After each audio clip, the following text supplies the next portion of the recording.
stability in the economy.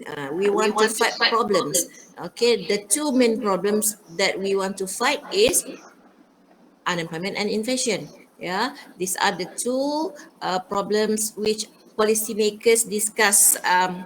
Orang kata boleh dikatakan simultaneously lah, ya, because saya dah bagi tahu daripada awal dulu, the relationship between the two should be negative. So we want to fight one problem, we have to accept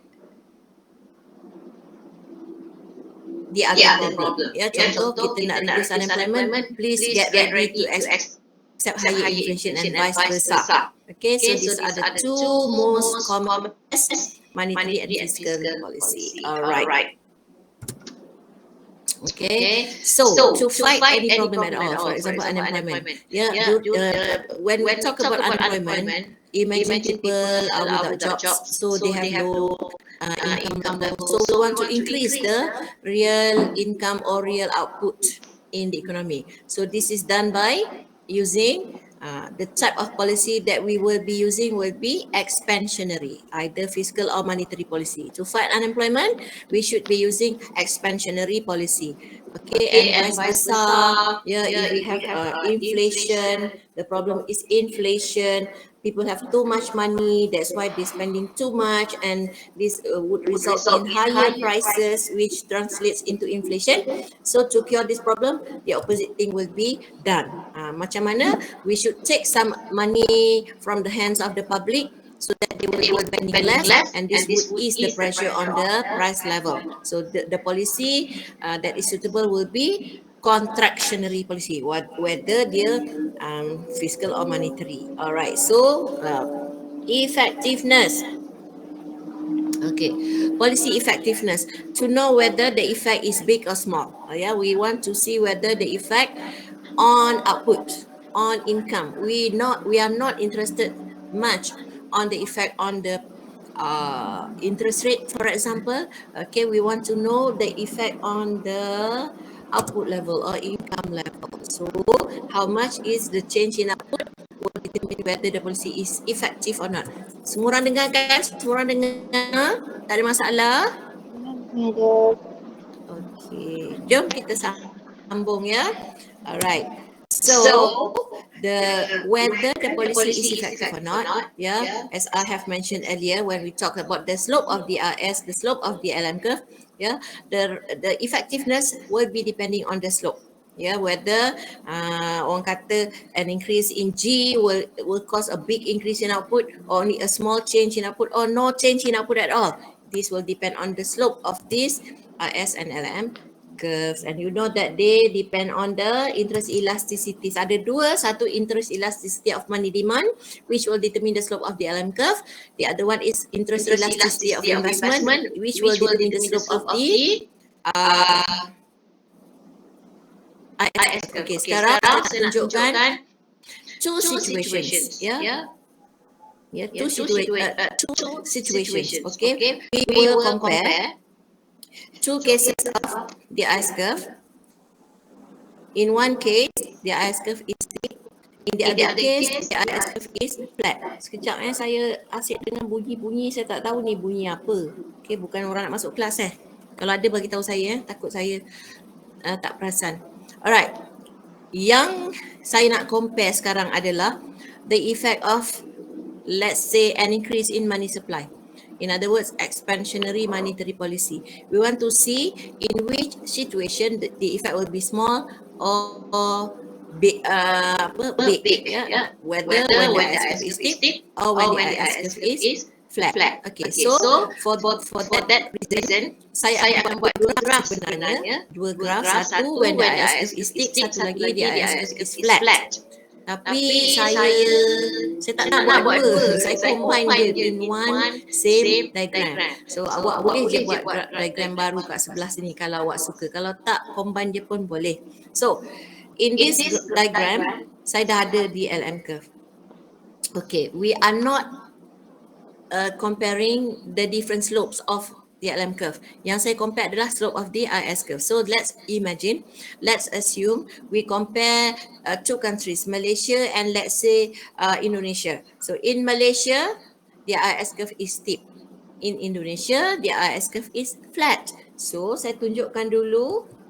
Okay, the first RS curve.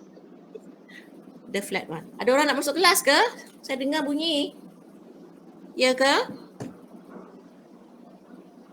Alah, kurang ni. Betul. Siapa ni? Humam. Humam pula. Humam. Lama masuk kelas ya. Okay, Alia Dini lah left. Alia mana saya punya tu tadi Saya ada je madam. Terkeluar Alright. Sekejap Okay.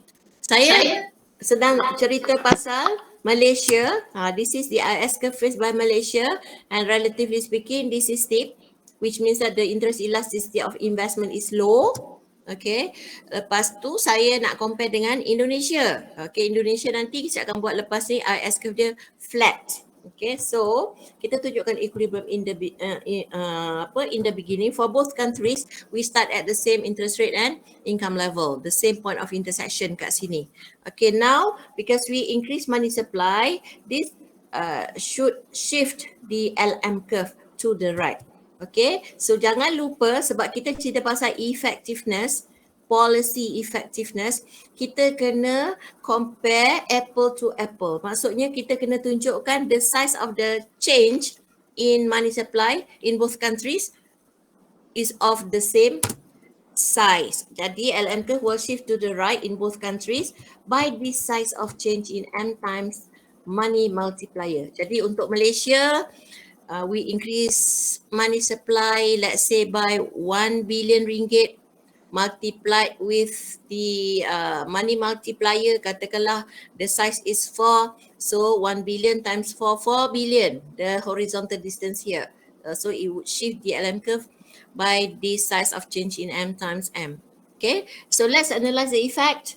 The new equilibrium happens at this point of intersection, and you can see that there is a little increase in output. Okay, so kita tak boleh buat conclusion lagi sebab nampak ada a small increase. But let's compare with Indonesia. Okay, in Indonesia, as you know, saya dah bagi tadi in the beginning, the RS curve is much flatter, shown by the green RS curve. Okay, nampak sangatlah Malaysia punya is very steep.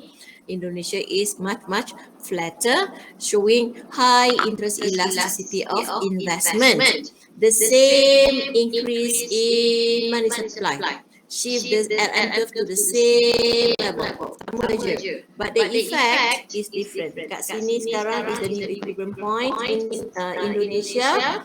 So what happens is that there is much bigger increase in output. In Malaysia, the increase in output, which results from the same increase in money supply, is only from Y0 to Y2. But in Indonesia, the same increase in money supply increases output by much bigger magnitude. So we can conclude, we can clearly make this decision that monetary policy is much more effective when the RS curve is flat.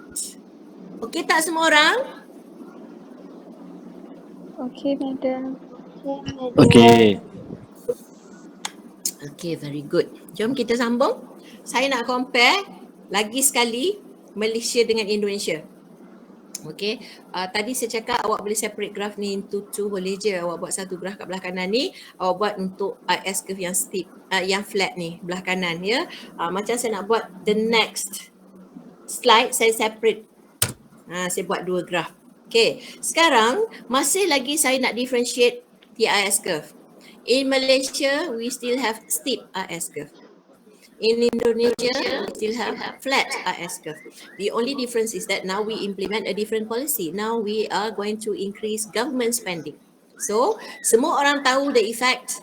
Okay, let's assume we begin at the same rate of interest. Konon-konon ni samalah ni interest rate in Malaysia, Indonesia. Output pun kita assume sama in Malaysia and Indonesia to begin with. Alright. Lepas tu both countries increase government spending by the same amount. So you know the effect. The RS curve will now shift sebab fiscal policy kan, dia akan shift the RS curve, and the shift of the curve to the right is by the same horizontal distance, which is the distance here, which is the change in G times K, spending multiplier. So awak akan tunjukkan distance ini untuk graf di Indonesia juga. Jarak dia mesti sama. We are comparing the same thing. It is not fair for us to compare.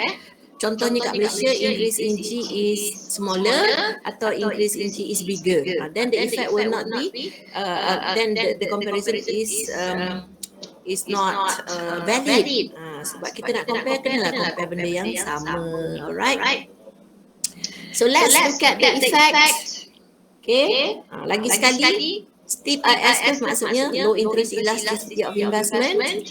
Okay, the increase in output, the increase in G has caused the output level in Malaysia to increase by that much from Y0 to Y1.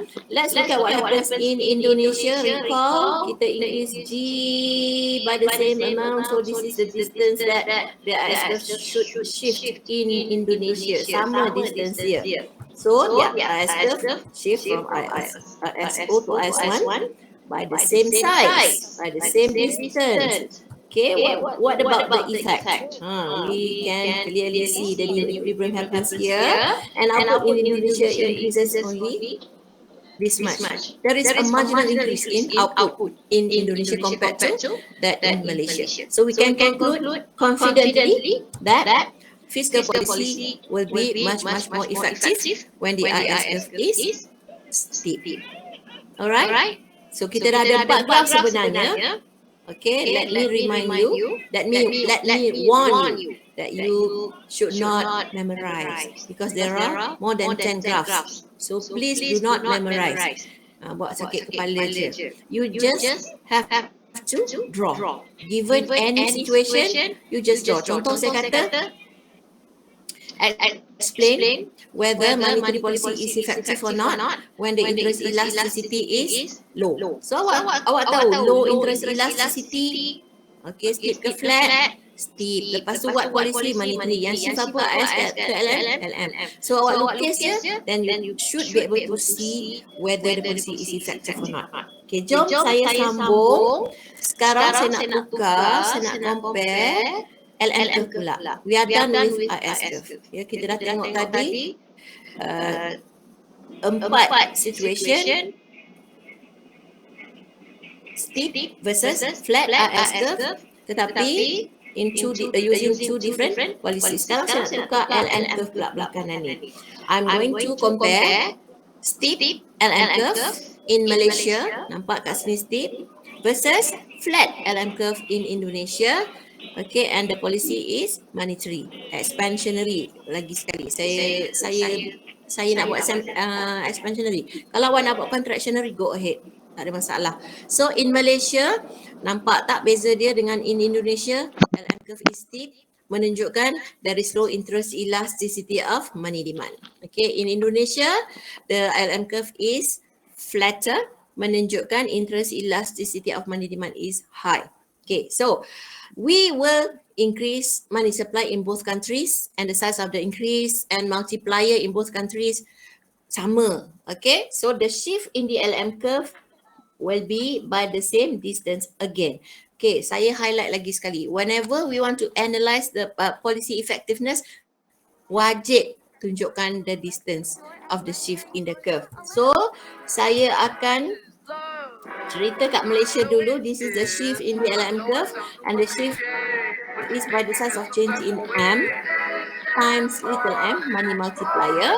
Okay, in Indonesia, we have the same shift, similar increase in money supply, which is the distance here. So jarak kat sini dah sama. So tidak ada masalah kata tak boleh compare. Yes, this is very much fair sebab the increase in M times M in both countries are equal. But the effect will be different, very much different. Contohnya in Malaysia, there is this much increase in income as a result of the change in the increase in money supply. In Indonesia, The same increase in money supply will increase output by a smaller size. So again, we can conclude that monetary policy will be much more effective when the LM curve is steep. Alright, so kita dah ada 6 graph sebenarnya. So we will look at the last one. Okay, yang ke-7 dan ke-8, and I'm combining them in one graph again. So terpulang, you can draw another diagram next to this graph. Kalau awak nak take out this LM curve, letak kat graph yang lain, boleh saja. Alright, so again, I'm going to differentiate the LM curve now. Okay, maksudnya saya nak bezakan interest elasticity of money demand. So this is the case for Malaysia. Okay, Malaysia has very steep LM curve showing low interest elasticity of money demand. Indonesia has a flat LM curve, which means that there is high interest elasticity of money demand in Indonesia, and we will increase government spending in both countries by the same size. So awak dah tahu apa step pertama, kita akan ada shift in the IS curve to the right, sebab assumption saya adalah increase in G. So the shift in the IS curve is by the size of the change in G times K, which is the apa tu kita panggil ni increase in government spending times spending multiplier. So contoh Singapore, contohnya Malaysia increases G 1 billion, spending multiplier 5, so the horizontal shift here is 5 billion. In Indonesia, the same thing is true. Dia pun increase G by 1 billion, multiplier kat sana pun 5, so the distance here is still 5 billion. Then we can analyze the effect. In Malaysia, this is our LM curve. The increase in output is from YO to Y2. In Indonesia, this is the LM curve. The increase in output is from YO to Y1, which is much bigger. So conclusionnya adalah fiscal policy will be much more effective when the LM curve is flat. So kita dah ada 8 graph sebenarnya. Okay, are we done? No, not quite. Sebab kita ada lagi sebenarnya kita ada 8 graph Yalah 8 graph lagi sebenarnya. Alright. Sebab tu saya kata do not memorize. Alright. So katakanlah we take the extreme cases. Okay, the extreme cases where the IS curve is vertical. What does it mean? A vertical IS curve means interest elasticity of investment is zero. Maksudnya apa? Maksudnya investors do not respond at all to changes in the rate of interest. Interest rate turun, dia orang tak increase investment. Interest rate naik pun, dia orang tak reduce investment. Itu maksud vertical IS curve. Jadi, apa bezanya sekarang? Okey, sekarang dia tak macam tadi. Tadi saya bezakan slope kan? Sekarang ni slope untuk IS curve sama, untuk LM curve pun sama in both countries. Dan kita imagine RO dekat dua-dua negara sama, YO pun sama. Walaupun dalam graf saya ni dia macam nampak tinggi satu rendah kan, kita assume dia sama. Alright, the only difference is that the policy that is implemented.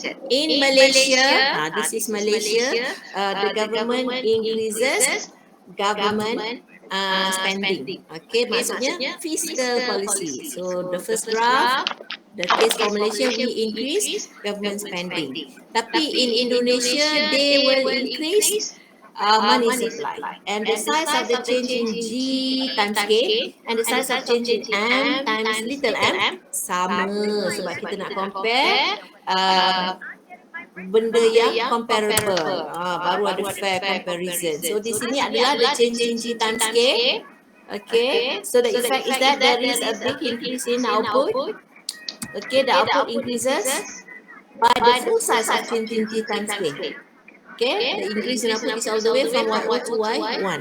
Tapi in Indonesia, okay, katakanlah the government refuse to increase G, instead they want to increase M in this situation. So we have the same shift, the same distance of shift in the LM curve. Kalau kita ukur sama the size of the shift, look at the effect. What happens to output in Indonesia? The output doesn't change. Yeah. So what is the conclusion? The conclusion is that fiscal policy is fully effective. Ya, maksudnya the increase in output will be by the full size of the change in G time scale, making this policy to be highly effective. But in Indonesia, ya, kita nampak monetary policy is completely ineffective because output does not change at all. Although the increase in money supply is so big, but there is nothing happening to output. Okay, semua orang so far okay? Jelas tak? Jelas, madam. Alhamdulillah. Jom kita tengok the last two graphs untuk yang ini. Walaupun ada lagi 6, saya tunjuk 2 je. Yang 4 lagi awak buat sendiri. Okey, sekarang kita tengok the other extreme ataupun the other opposite case, iaitu the LM curve is now vertical. Okey, maksud vertical LM curve adalah money demand does not respond at all to changes in the rate of interest. Ya, interest rate changes, naik ke turun, money demand remains the same. Sedangkan kita dah belajar apa tu speculative money demand is negatively related to the rate of interest. Tapi in this case, the rate of interest changes will have no effect. Yeah, there is no effect on money demand. So the LM curve will be vertical. In both countries, ya, kita ada the same situation. Both LM curves are vertical. Both IS curve pula are of equal slope. So, kita ada exactly the same situation. We start from the same interest rate and income level in both countries. The only difference is the policy again. So, this is Malaysia. Malaysia increases government spending. So, the IS curve shifts to the right, but the size of change in G times K and the effect on output is none. Output doesn't change at all. Before the increase in G, this is output level. After G increases by so much, there is nothing happening to output. Output remains the same. Meaning, this policy, which is fiscal policy, is completely ineffective. Langsung tak ada kesan. Okay? But in Indonesia, they increase money supply, so this will shift the LM curve to the right by the same distance. Okay, same size of the, maksud saya the same horizontal distance kat sini dengan kat sini walaupun different policies, and the effect on output. Okay, tengok apa jadi in Indonesia. There is such a big increase in output. The increase in output is by the full size of change in M times M, making monetary policy fully effective. So conclusion, fiscal policy is completely ineffective when the LM curve is vertical, but monetary policy is fully effective when the LM curve is vertical. So saya dah bagi kat awak 8, 10, 12 diagrams. Awak kena buat lagi 4. Okay. Tadi saya tunjukkan the previous slide, saya tunjukkan vertical IS. Sekarang saya tunjuk vertical LM. Awak tukar sendiri, awak jadikan dia horizontal LM, horizontal IS, dan awak compare in terms of policy effectiveness, in terms of dua policy itulah. Alright, can you do this on your own? Buat sendiri Okay. Boleh? Boleh ke hidung? InsyaAllah boleh. Cuba Alright. So, saya nak tambah satu je lagi, okay? Liquidity trap nama dia. Okay, this is nothing new sebab saya dah introduce masa kita belajar money demand hari tu. In case you have forgotten, saya refresh your memory. Okay, so liquidity trap is just a situation. Apa berlaku in this situation? Interest rate has gone down to a very low level. Sampai tak normal dah. Sampai interest rate tu dah hampir-hampir zero. That is not normal. Okay, ada ke bank bagi loan interest rate kosong? Ada. Okay, nak pinjam, nak buat pinjaman boleh, pinjam 1,000 bayar balik 1,000. Tak ada. Kalau ada, bank tu bankrupt. Mana dia nak dapat duit untuk bayar dia punya cost, mana dapat duit untuk bayar dia punya workers? Tak ada. So, kalau interest rate tu dah hampir pxzm, that is not normal. So what would happen is that people in general would perceive the interest rate will increase. So in this situation, they will sell all their bonds and hold only cash. They don't bother to hold any bonds at all. Lagipun, bonds will give such a low interest. Kalau 0.1, kita ada bonds, kita dapat 0.1%. Macam tak ada apa, macam tak dapat apa-apa. Right, so it's better to sell all the bonds lagipun at such a low level of interest rate. The price of bonds is extremely high. So this is the time to sell bonds and hold cash only. Alright. So datang masuk liquidity trap. Okay. So kita nak relatekan dengan ISLM curve. Alright. So sebelum saya cerita pasal ISLM curve in relation to liquidity trap, let's look at this. Okay. Yang saya rasa saya tak sebut lagi kot sebelum ni, this term, the early Keynesians. Selama ni saya sebut classical Keynesians in general. Okay, my style is bila saya sebut Keynesians, maknanya saya sebut general lah Keynesians. Kalau saya nak fokus on only a group of Keynesians, early Keynesians, saya kena sebut early Keynesians. Okay, kalau saya sebut Keynesians, dia tidak merujuk kepada the early Keynesians. So who are these early Keynesians? Okay, these are the people who came forward to explain the Great Depression in the 1930s. Ya, ingat tak? Keynes datang mula-mula sekali with his followers. Okay, so masa mula-mula Great Depression tu semua orang macam terpinga-pinga. Okay, 1936, Keynes wrote a book. They presented his ideas, and then they thought that okay, why not try the new policy, the prescription provided atau proposed by Keynes. Ya, sebab problem dah teruk sangat, tak settle dah lebih daripada 6 tahun. Ya, so dia orang cuba. Tengok, the policy worked. Okay, apa polisi tu? Increasing government spending. So the Great Depression was fully cured by the time they entered World War II. So these people who believe in the Keynesian theory, okay, around this time is what we call the early Keynesians. So whatever policy prescription provided by them atau proposed by them were highly influenced by the experience of the Great Depression. So ini yang penting ya, sebut saja the early Keynesians. Pertama sekali, interest elasticity of money demand is highly interest elastic. Maksudnya kita punya assumption tu dia sangat-sangat elastic sampai the LM curve and the money demand curve tu bukan saja very flat, tapi dia boleh jadi horizontal. So yang penting kat sini sebab kita nak guna ISLM sekejap lagi. Ya. So in depression, contohnya the 1930s Great Depression, the LM curve was flat.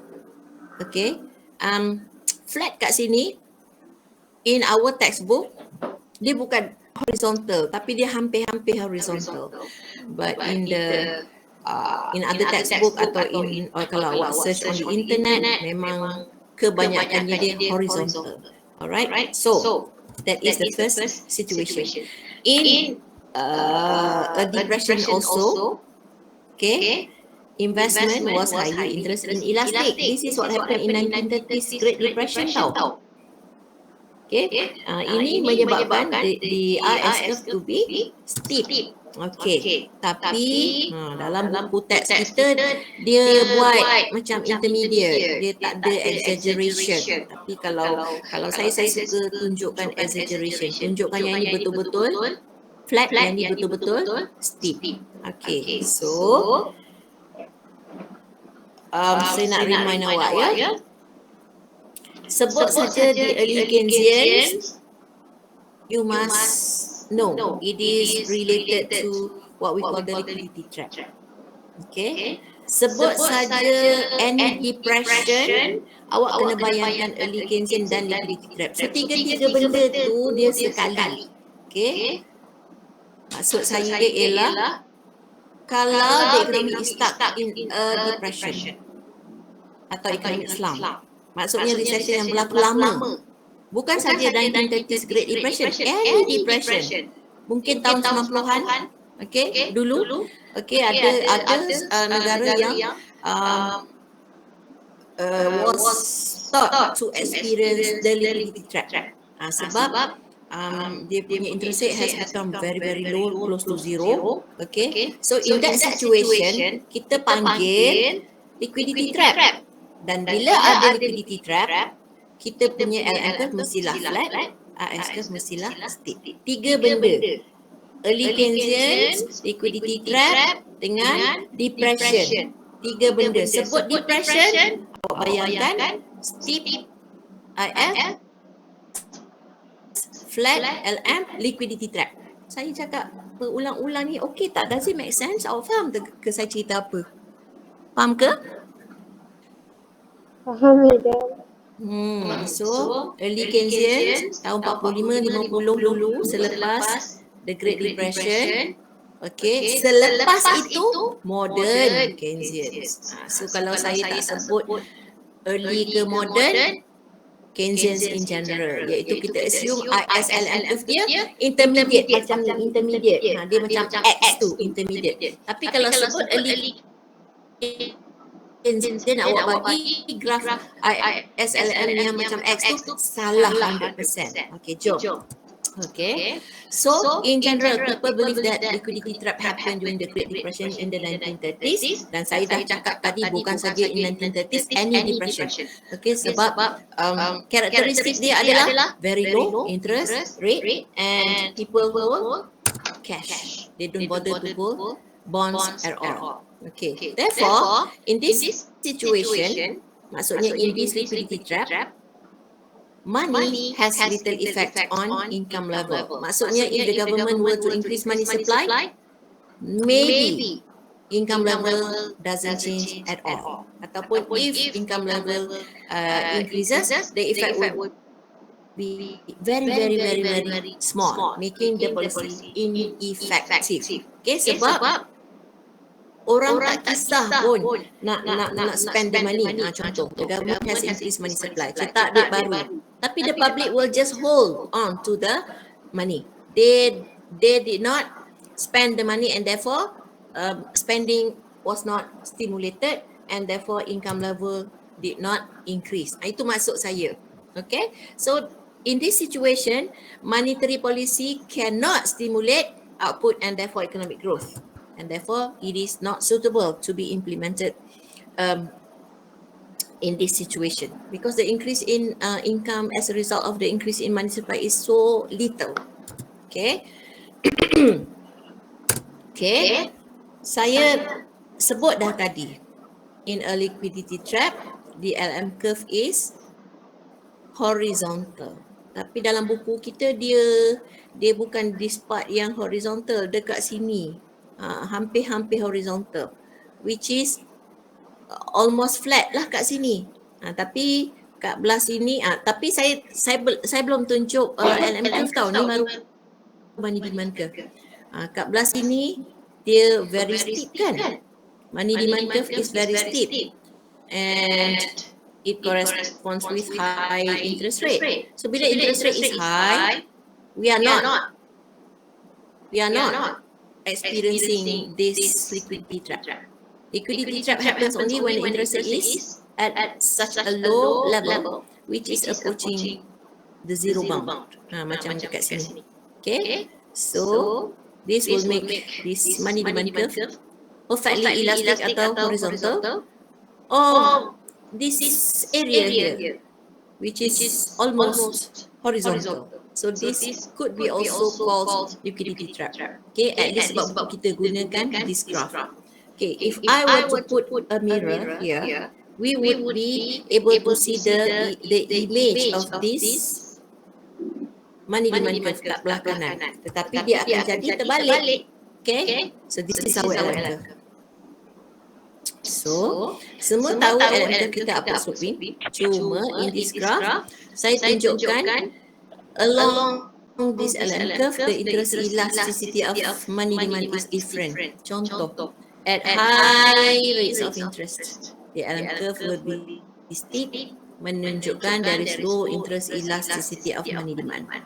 But at very low interest rates, the interest elasticity of money demand is extremely high, that the LM curve is horizontal, ataupun dekat kawasan yang ini, dia dah hampir-hampir horizontal. So the whole range of LM curve di sini can be regarded as liquidity trap.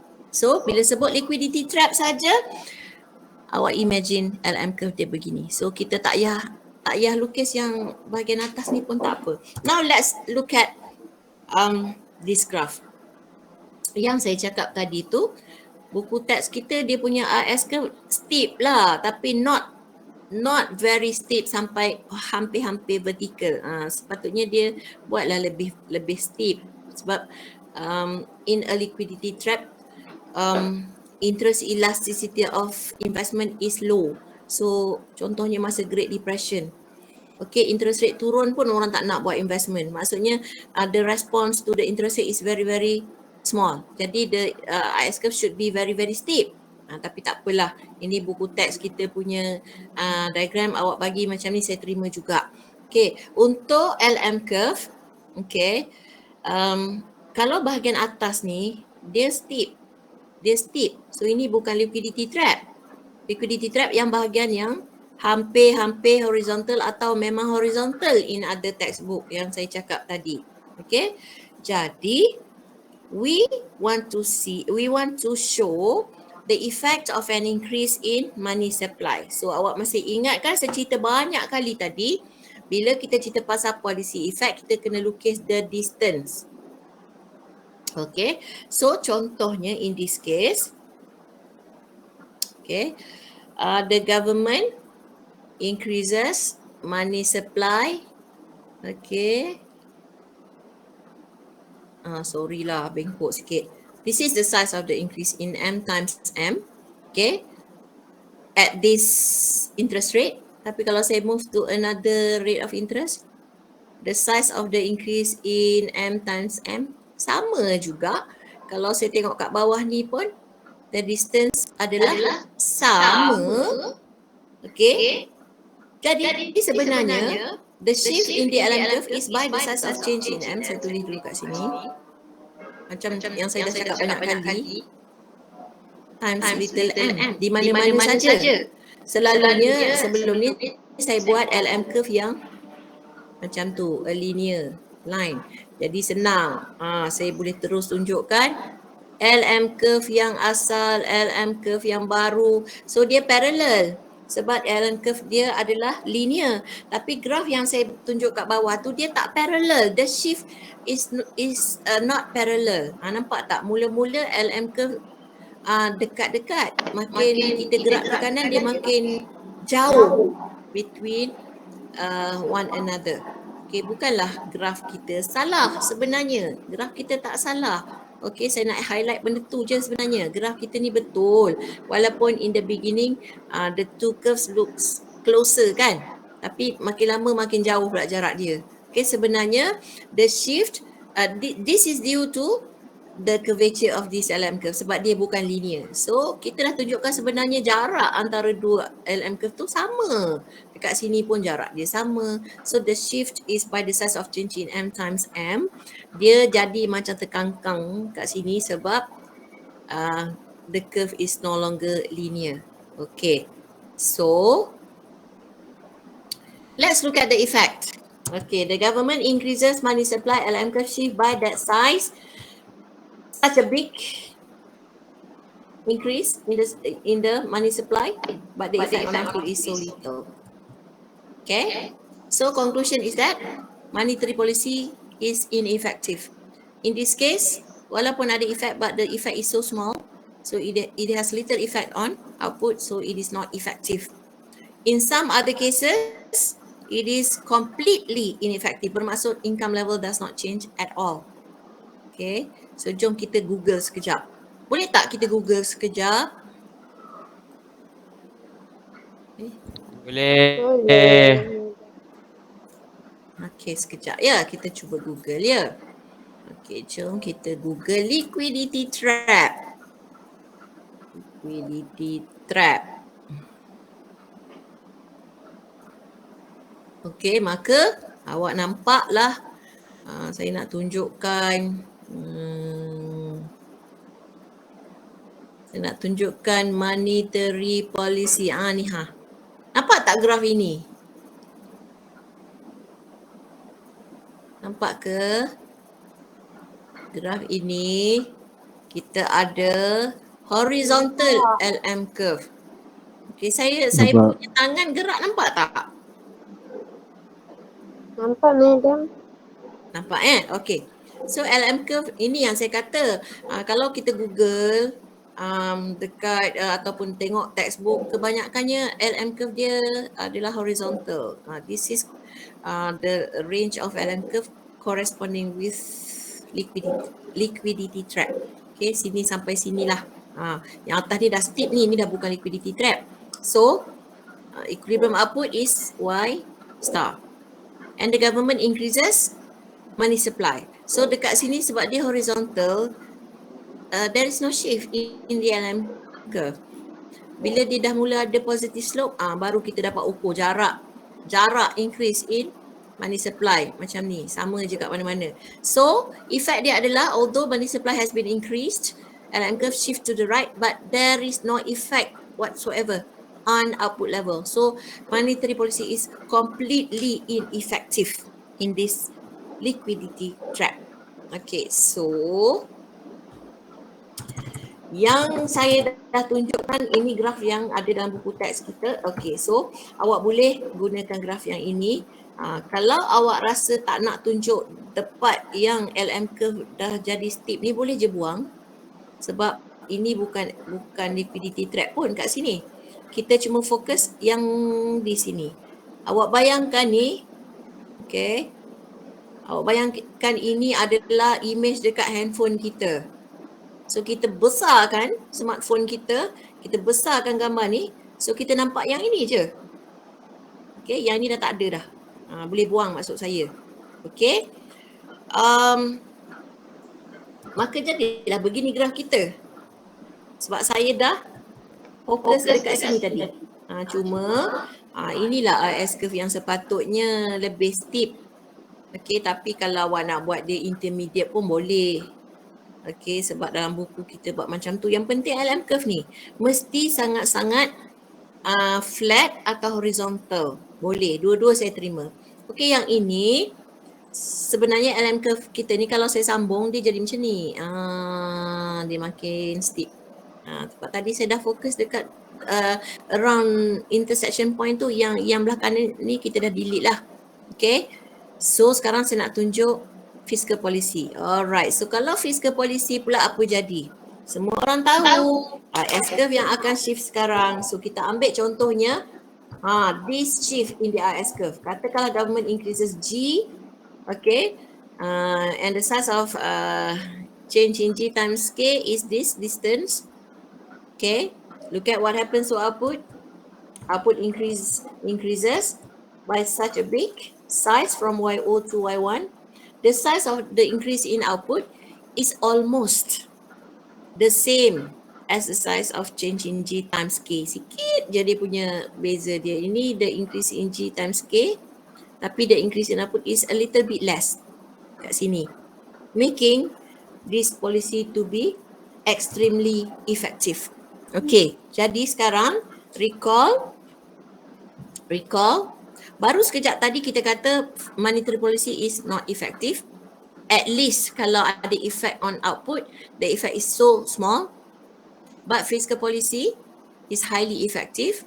No wonder Keynes never suggested the use of monetary policy to fight the Great Depression, the problems during the Great Depression, iaitu high unemployment. Tak pernah Keynes kata increase money supply. Yang dia kata adalah increase government spending. increase aggregate demand by increasing government spending. Sebab apa? Sebab according to Keynes and his followers, the interest elasticity of money demand during the Great Depression in the 1930s was extremely high, making the LM curve almost horizontal atau horizontal. Okay, therefore, only fiscal policy will be effective. Monetary policy will be highly ineffective atau completely ineffective. So far, boleh tak faham yang saya tengah sampaikan pasal liquidity trap? Liquidity trap, kalau kita tengok graf ni, monetary policy langsung tak guna. Senang cerita, it is useless. Sebab kalau kita buat LM curve ni horizontal, output will not be affected at all. Tapi kalau guna fiscal policy in a liquidity trap, the effect will be so big, making the policy very effective. Alright, kita dah habis the first part. So, saya tinggalkan awak dengan 3 soalan final exam. Semuanya 10 markah. Please try this later. Sebab saya nak sambung. Jangan lari dulu. Saya nak sambung ni. Okey, saya tunjuk contoh nombor 3 sajalah. Sebab kita baru je cerita pasal liquidity trap. So, you have to explain what happened in a liquidity trap. So, awak kena sebut apa ni? Awak kena cerita pasal interest elasticity of money demand. Okay, apa berlaku pada the slope of the LM curve. Okay, lepas tu, is the central bank able to raise output in a liquidity trap? Awak kena tulis ISLM graph. Tunjukkan the LM curve is horizontal atau almost horizontal. Lepas tu, awak kena shift the LM curve. Kenapa LM curve? Central bank. Okay, bila sebut central bank, this is regarding monetary policy. Central bank only has the power to change money supply. Dia tak ada power to change government spending. Jadi central bank kat sini merujuk pada monetary policy, bukan fiscal policy. So siapa-siapa yang jawab fiscal policy, IS shift tu salah 100%. Understand? So awak kena tunjukkanlah central bank contohnya increases money supply to raise output. Jawapannya boleh ke tidak? Able or not? No. It is not able. Sebab apa? The increase in output is so small. Okay, dah. Kita dah habis the first part. Semua masih okey ke? Okay, madam. Okay, good. Sebab saya nak sambung dengan masih lagi policy effectiveness. Cuma saya nak tambah satu benda. Yang ini. Pernah tengok tak kartun ni?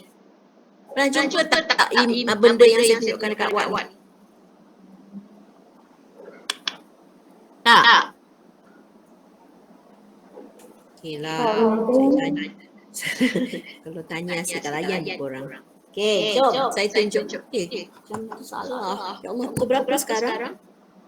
3. Saya lupa lah jam saya tu dah mati. Patutlah baru pukul 11 lebih. Sorry. Okay, nanti awak remindkan saya tau. Saya kena tengok handphone. Baru pukul 3 ya. Alright.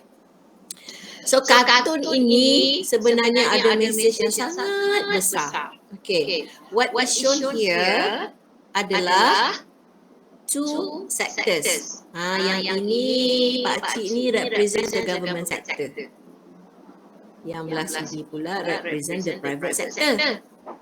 What is happening is that the government is trying to create jobs in order to fight unemployment. Kita ada masalah unemployment. The government is creating jobs to the people. But as a result of this action, nanti saya tunjukkan polisi yang government ni akan gunakan. As a result, in the process of creating jobs to the people, the private sector is losing jobs. Dia macam mana ya? Macam contoh ginilah. Kita nak turunkan berat badan. Kita pun exercise.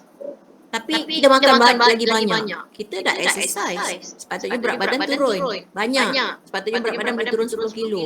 Kita exercise dahsyat, tapi kita makan pun dahsyat. So, berat badan turun, tapi bukan 10 kilo. Mungkin turun 3 kilo je. Do you get my point? Awak faham maksud saya? Government tengah create job kat sini untuk fight unemployment. Tetapi berlaku unemployment in the private sector pula. So the total effect of this government policy is less. Macam saya cerita tadi. Kita exercise badan nak sepatutnya berat badan turun 10 kilo. Tapi disebabkan kita makan lebih daripada biasa, berat badan kita turun tak sampai 10 kilo, hanya 3 kilo. Menyebabkan exercise kita tu nampak less effective. Exercise kita tu macam kurang efeknya. Okay, so this is what we call crowding out. What is crowding out? What is crowded out? Jawapannya investment. So what is, okay, saya tunjukkan slowly apa maksud crowding out. Okay, this is just a potential problem. Okay, that happens when government borrows money to stimulate the economy. The government will want to stimulate the economy if the economy is experiencing unemployment or recession. People are without jobs. So the government will have to spend more money to create jobs. But the government does this by borrowing. Ingat tak hari tu kita cerita pasal loanable funds market? Similar to that. Bila government borrows, the demand for the funds is higher, making the interest rate higher as well. So, kalaulah kerajaan nak buat projek, contohnya kerajaan baru kat Malaysia ni nak fight unemployment, government nak buat public works project, kita nak buat universiti baru dekat dekat Puncak Alam, kita ada banyak lagi reserve tanah UiTM. Banyak lagi yang belum ada bangunan. So government nak tambah bangunan-bangunan untuk asrama dekat situ, nak tambah lagi fakulti, nak besarkan nak tambah ada fakulti baru katakan, nak besarkan lagi. So government needs money, so dia jual bonds. So bila government jual bonds, kita the private individuals beli, firms, banks, financial institutions yang lain beli, so the government gets the money. So the money is basically borrowed by the government. So this money that the government gets upon selling bonds will be used to create jobs to the people. Bila dia buat projek dekat Puncak Alam tadi ni, ramailah orang dapat kerja, alright. Tetapi people the demand for the funds is higher, and this results in an increase in the interest rate. Awak dah belajar dah benda ni masa saya ajar loanable funds dulu. Bila government borrows, demand for loanable funds increases, the curve shift to the right, interest rate naik. Once interest rate increases, dia akan negatively affect investment in the private sector. Yelah, interest rate is higher, it is more costly to borrow money for investment purposes, so firms will make less investment. So this is the effect. Investment will decrease and thereby reducing aggregate demand. Okay, dia macam saya susah sikit nak cerita benda ni. Sebenarnya bila government increase spending, aggregate demand naik. Tapi bila interest rate naik as a result of the higher government spending, investment turun. So mula-mula aggregate demand dah naik, kan? Tapi bila investment turun, aggregate demand turun balik. Menyebabkan the effect of an increase in government spending to be less than what it should be. Macam saya cerita tadi lah, patut berat badan turun 10 kilo tapi turun cuma 3 kilo. Samalah macam ni. Okay, saya bagi contoh sekejap lagi ya. Okay. So this decrease in private investment is what we call crowding out. So private investment is crowded out as interest rate increases. Private investment is crowded out when interest rate increases as a result of the higher spending by the government. Okay. Crowding out effect pula adalah the decrease in total spending atau aggregate demand, which will lead to a smaller increase in income. Okay, so when interest rate increases, private investment decreases, it dampens the initial increase in total spending. In the beginning, total spending dah naik dah tadi sebab government spending increases. Tetapi bila private investment turun, dia akan dampens the total initial increase in total spending. Okeylah, saya tunjukkan contoh lah, senang. Okay, mari saya tunjuk. Okay, sebelum saya tunjukkan example tu, okay, objective of fiscal ke monetary policy memang to stimulate GDP. Contohnya, sekarang ni to fight unemployment, kita kena stimulate GDP by increasing government spending. Okay. Tetapi bila berlaku crowding out will happen as long as interest rate increases. Bila government increases, interest rate mesti naik. Bila interest rate naik, crowding out will happen, and the size of the crowding out will limit the stimulus effect on the economy. Maksudnya, kalaulah crowding out tu sangat besar, then the stimulus effect will be small. Tapi kalau crowding out is so small, then the output will increase by a bigger size. So, whatever it is, selagi ada crowding out, the effect of an expansionary fiscal policy will be smaller than without crowding out. Contoh, ni baru saya nak tunjuk contoh yang saya cakap tadi tu. Government spending increases 100 billion. Katakanlah kita ambil formula yang paling senang. AD patut naik 100 billion. AD, C plus I plus G plus X minus M. G dah naik 100 billion, sepatutnya AD naik 100 billion. Tetapi, because of the increase in interest rate associated with the higher government spending, investment turun pula 50 billion. Jadi, total spending increases only by 50 billion bukan 100 billion. Okey tak semua orang?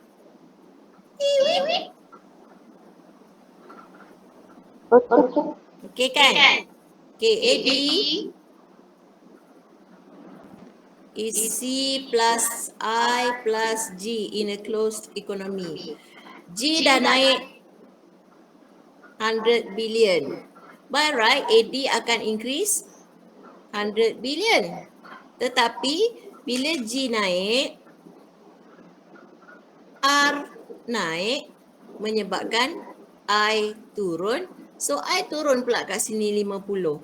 Jadi, AD sebenarnya bukannya naik 100. The increase in AD is only by 50 billion. So, menyebabkan, okay, yang berlaku kat sini ni adalah crowding out. The effect is this. The increase in output is less than what it should be. Sepatutnya increase in output is sebenarnya more complicated than this lah sebab ada multiplier tu kan. Tapi kita assume yang simple je lah, katakan multiplier dia 1. Sepatutnya increase in output will be more. Tapi the result is less because of this crowding out of private investment. Okay, jomlah saya tunjukkan graf. Okay tak korang? Saya tunjuk graf ni. Sekarang pukul berapa? Banyak masa lagi kan? Okay, banyak masa. Okay.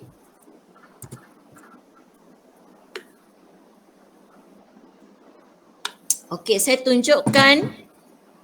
Saya akan bagi awak a few diagrams showing different situations. So, saya tunjukkan mula-mula yang ini.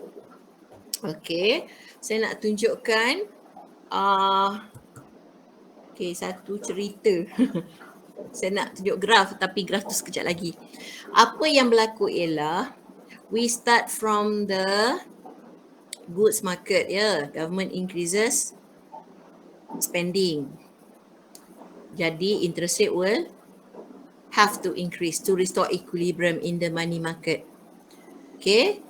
Daripada goods market, fiscal policy, money market pula affected. Interest rate naik, private investment turun. Ni goods market balik.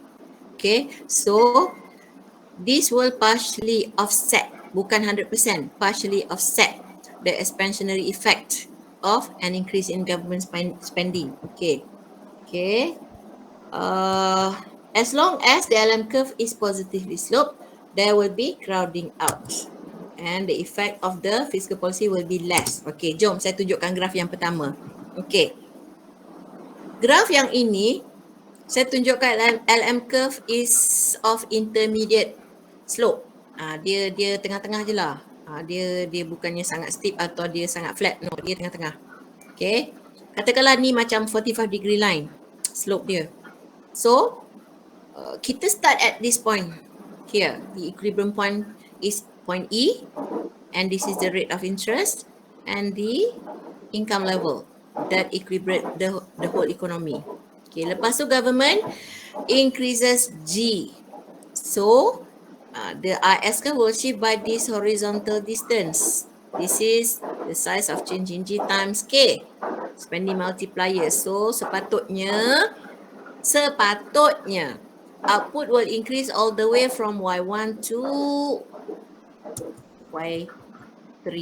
Sepatutnya, if interest rate doesn't increase, maksudnya there is no crowding out of private investment. If interest rate doesn't increase, then investment will not decrease. So we should have the full increase in output, okay, by the size of change in G times K, which is from Y1 to Y3. But this will not happen because interest rate must increase to restore equilibrium. Yeah, interest rate must increase, making output to increase only by this much, from Y1 to Y2, not from Y1 to Y3. So the distance between Y2 and Y3 is what we call the crowding out effect, which is the result of lower investment atau crowding out of private investment. Bila private investment decreases due to the higher rate of interest, we will have crowding out effect. So dalam graf yang saya tunjukkan ini, crowding out happens, for example, lebih kurang senang cerita halfway lah. So the increase, macam contoh saya tadi, sepatutnya output increase 100 billion, tapi crowding out berlaku setengah. So the increase in output is only 50 billion. Ini contoh. Okay. Mari saya tunjukkan case yang ekstrim pula. LM curve is steep. Yang tadi LM curve tengah-tengah, dia tak steep sangat, dia tak flat sangat. Yang ni steep. So menunjukkan low interest elasticity of money demand. We start at this equilibrium point. So this is the rate of interest and the rate output. Now the government increases G. Okay, saya tunjukkan the increase, the size of the increase in G. Saya tunjuk besar-besar ni, so that awak nampak dengan jelas. This is how much the IS curve should shift. The size of change in G times K. So the new IS curve adalah yang akan berada di situ. IS1 when government spending increases. Okay, government spending increases from GO to G1. Okay. If interest rate doesn't increase, there is no crowding out of private investment. Output should increase all the way from YO to Y1, which is by the size of change in G times K. Okay, output will increase by the horizontal shift in the IS curve. Will this happen? No. Why? Because interest rate will have to increase to restore equilibrium. So, the new rate of increase is R1. Okay. Once interest rate increases, there must be crowding out of private investment. So, private investment decrease so much, okay, that the increase, the total increase in output is so little.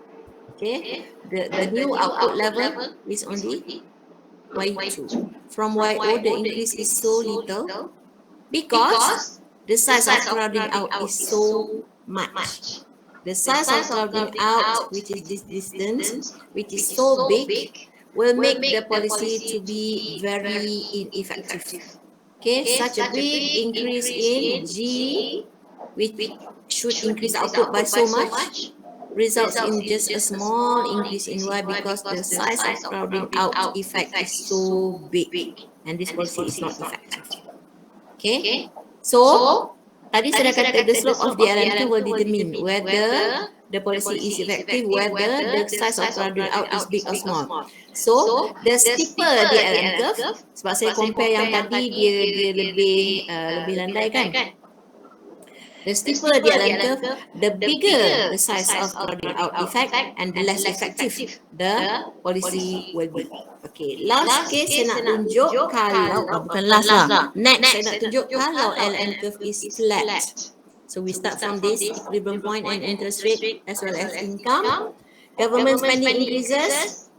Okay, so the IS curve shift to the right by the size of change in G times K without crowding out, which means that interest rate doesn't increase, investment doesn't decrease, output should increase this much from YO to Y1. But interest rate must increase to restore equilibrium from RO to R1, and because of that, output increases from YO to Y2, not from YO to Y1. So the distance between Y2 and Y1 is crowding out effect. But the size of crowding out effect in this case is so small, making the policy highly effective. So there is such a big increase in output. Jadi, lagi sekali, the flatter the LM curve, the smaller the size of crowding out effect is, the more effective fiscal policy is going to be. The steeper the LM curve, the bigger the size of crowding out effect and the less effective fiscal policy is going to be. Okay tak? You all? Saya nak tunjuk the extreme case pula sekarang. Yang tadi kan LM curve kita sama ada intermediate, steep, flat. Yang ini horizontal. Kalau horizontal pula apa jadi? Okay. Apa yang berlaku ialah IS curve shift dah dari ISO to IS1 by the size of change in G times K. In this case, interest rate will not increase sebab equilibrium happens at the same interest rate, so it doesn't increase. So we will have a full increase in output from YO to Y1. This is the increase in output by the size of change in G times K atau the horizontal shift in the IS curve. Therefore, the policy is most effective. There is no crowding out at all. Okay, yang ini the opposite case kalau vertical LM curve pula. So, kita start at this point. Okay, equilibrium interest rate, equilibrium output. Lepas tu government spending increases, this distance, IS curve shift to the right. The new equilibrium happens here. Bermaksud output doesn't increase. So, kita ada complete crowding out atau fully ya, the crowding out happens dollar to dollar. Output sepatutnya increase to Y1, dia patah balik semula ke YO. So the distance here represents crowding out. So kita punya crowding out is complete atau there is full crowding out and there is no change in output. So kalau extreme case, kalau the case of complete crowding out. Alright. Dah habis lah dah. Crowding out kita kat situ. How to reduce or avoid crowding out effect. Okay. Graf kita start dekat sini. Equilibrium. So bilakah crowding out berlaku? Bilakah crowding out effect berlaku? Whenever interest rate increase. Bilakah interest rate increases? Bila government increases spending. Contohnya macam ni. So patutnya output increases by the size of change in G times K.